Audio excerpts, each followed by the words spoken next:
Hello friends, আজ Friday আর Friday করে আমার কম্পিউটার ক্লাস থাকে, তাই আমি রেডি হয়ে গেছি। আর আমাদের ফ্ল্যাটের নিচে কালী পুজো হয়, তাই লাইটিংও দেওয়া হয়ে গেছে। তারপর রাস্তায় যেতে যেতে অনেক লাইটিংয়ে চোখে পড়লো। প্যান্ডেলও প্রায় শেষ, কমপ্লিট হয়ে গেছে, কারণ আর দুদিন পরই কালী পুজো। মা বাবার সাথে বেরিয়ে গেছি। আমি একবার কম্পিউটার ক্লাস চলে যাবো, আর মা বাবা বলছিল কয়েকটা জিনিস কিনবে, তাই জন্য একেবারেই বেরিয়েছি। তারপর রাস্তায় যেতে যেতে ফুচকা চোখে পড়লো, আর ফুচকা দেখে লোভ সামলাতে পারলাম না। মাকে বললাম চলো ফুচকা খাই। ঝাল ঝাল করে ফুচকা বানিয়ে দিল কাকু। তারপর মা বললো সামনেই দিওয়ালি, তাই কয়েকটা প্রদীপ কিনবে, তাই কি সুন্দর সুন্দর প্রদীপ বিক্রি হচ্ছিলো, কিনে নিল মা। তারপর আমার যেহেতু কম্পিউটার ক্লাস ছিল, তাই আমি চলে গেলাম কম্পিউটারে। গিয়ে দেখি সবাই প্রায় চলে এসেছে, যেহেতু কাল পরীক্ষা, তাই জন্য সবাই প্র্যাকটিস করছিলো, আমিও প্র্যাকটিস করে নিচ্ছিলাম।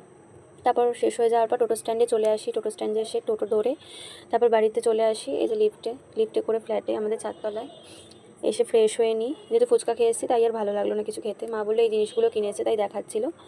তারপরে বাবা বললো যে চিকেনটা কর, কারণ বাবা আমার হাতে চিকেন খেতে খুবই ভালোবাসে। তো আমি চিকেনটা রান্না করে নিচ্ছিলাম। এই যে মাংস তৈরি হয়ে গেছে, তারপর আমি খেতে বসে পড়েছিলাম। হেভি হয়েছিল খেতে। তো চলো আজ এইটুকুই, টাটা।